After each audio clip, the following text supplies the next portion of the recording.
Good evening and welcome to Africa's Boardroom. I'm Stephen Gunnion. Changing values of consumers and buying behaviour is vital for post-recession growth and new opportunities. Tonight my guest and I discuss consumer satisfaction and loyalty in the recovery. I'm joined by Nikki Tyrer, Senior Executive at Accenture, Josi McKenzie, who's an independent market consultant, Cobus van Graan, the MD of Tracer CQM and author of The Invisible Customer as well, and also Lizette, Kritzinger, Account Director at No Markets Intelligence. Welcome everybody. Thanks, Nikki, let me start with you. How has consumer behaviour changed during the market downturn? I know research from Accenture says that they have become more demanding and companies aren't necessarily keeping pace with that. Yeah, absolutely, Stephen. As you would expect to see, people are focusing a lot more on price. And so a lot more of the purchasing decision behaviour is being made around, the dynamics around the value, the experience that they will get from purchasing that particular product. So certainly much more price sensitive. But related to that is also the actual overall service experience and customer experience. And so we're seeing much greater switching in certain industries that are facilitating switching. And certainly consumers' expectations in the downturn haven't been put on hold. They've actually increased and continue to increase, regardless of the current state of the economy. Josi, how important do you think it was for companies to have recognised that the consumer behaviour would change and to actually do some homework and find out what they should have been doing to keep up with that? Well, I think it's vital that they should have done some homework to know what consumers were going to do. Reality is that when you enter into a recession and even a post-recession, because dynamics change so much, that you need to hold on to what market share you have, and particularly if you want to grow market share, you need to be at the forefront of what consumers are wanting and what they're thinking. As Nikki mentions, price has become a very important dynamic, and what has been experienced in this arena is even in certain brand categories where consumers were not price sensitive. For instance, where you were very loyal to a brand despite the price, you're now looking at price and saying, is it worth me paying this price? In terms of all the other attributes that you look at within a brand. So service is certainly one of those components. If I'm not getting service out of the brand, if I'm not being satisfied by this brand, I am going to switch. So it's more than just price, it's also value for money, isn't it? It's value for money. It's every time I touch this brand, no matter what part of it touches me, am I getting what I want out of it? And we talk a lot about loyalty and retention and churn in tough times, and so many people, if they have a good relationship with the brand, if they're having a great experience, if it's consistently delivered and their service expectations are met, that desire or that intent to churn, even though the price might be higher than a competitor, is reduced. And so while price becomes more sensitive, the overall experience of the brand, primarily service, becomes in many instances in recession, and certainly in South Africa, has become the main differentiating factor around why people would stay or move. And so it's really getting a premium at the moment. Cobus, how about the business-to-business dynamic? Is that the same as the business-to-consumer dynamic in your view? Yes, I think in a big way, brand plays a role. But also what I think is very important in loyalty is the people connection that needs to take place.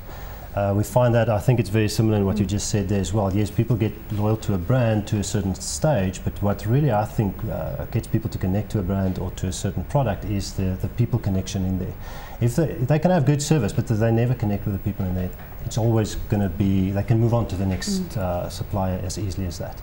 Well, Lizette, you focus on the fast-moving consumer good market. Obviously, those goods that we are buying, and you want to retain that loyalty. Have you seen loyalty switching during the downturn? Yeah, I think we have. And I think, as what Nikki and Josi have said, is that although price is playing a huge role, I think consumers are starting to look at the product that they're currently buying. Although they are very loyal or committed to that brand, they are starting to evaluate the benefits they're getting and the price that they're paying.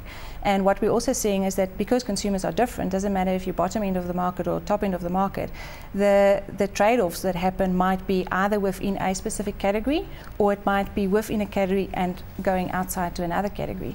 So I think it's extremely important that not only the brand loyalty is maintained, but as Cobus has said, is actually what is the experience the consumer have at every touch point with that brand, not only when I buy the brand, but actually when I'm in the shop, afterwards when I have a problem and I want to complain about something. And that experience, I think, is really what's important. and I think in the recession or even in the recovery of that, if you haven't fulfilled that and a consumer have switched to another brand, they're more than likely not to go back. So it's going to be difficult to get that customer back again. It might be very difficult to get that, and you're going to have to spend a lot more money to get that customer to come back to your brand. And of course, Nikki, we're not just talking about a tin of beans on the supermarket shelf. We're talking about our bank. We're talking about our cell phone company. Anything that we actually put money out there for, aren't we? Absolutely, anything, any kind of tangible product that they may purchase, as well as the service. And so the premium on, you know, the last time we were on, we spoke a lot around 2010 and the customer service and the expectations there. But even the experience that customers are expecting to get from that non-tangible product, whether it's a hospitality product or, you know, an experience at a restaurant, even those service expectations are increasing. And certainly in the South African market, we have a rapidly growing, much more globally aware community in South Africa. And so that expectation of, for service is now modeled a lot more on what is being seen and is being experienced in other developed economies. And so the expectation in South Africa is, why can't we have that level of service here? And so it's across the spectrum. Well, Josi, coming out of that survey, and I think you saw the results of it, it appears that South Africans are among the most unhappy, that we are often criticised for not doing anything about it. So do we just whinge about the service or the goods, or do we actually make a change? I think in certain industries you certainly would make a change, and it depends on, firstly, what sort of brands are available to you as choices within that industry, and then the difficulty of making that change, because there are some industries, for instance, that make it very, very difficult for you to switch. So I'll say in financial services, if you take banking, and you know that your life is tied up in your current account where you've got stop orders and everything set up, to actually make that switch is incredibly difficult. So a lot of customers would then just tend to go with the flow, and also the reality is they can't see any discernible difference between one offering and another offering. So they'll whinge about it and continue to whinge about it, but until there is a real alternative, a real choice for them to go to that will satisfy their needs, they'll just stay where they are. But those kind of customers are not the kind of customers that a brand wants, and it's certainly not what a company should say, well, we've got them anyway, so we're not going to address their needs, because when there is a major competitor that enters the market, that's the danger. So, Cobus, would it be better for you to get rid of an unhappy customer if you cannot solve the problems, rather than keep them and having them tarnishing your brand? Difficult question. Depends on what is the value of that client to you. I think on the one side, if it's a client that is not adding that much value to your business, then yes, you can have different methods of handling them. But on the other side, if there's high value clients out there, I think those are the ones that you should be focusing on, and where you should put extra effort in to give them exactly what they want and how they want it.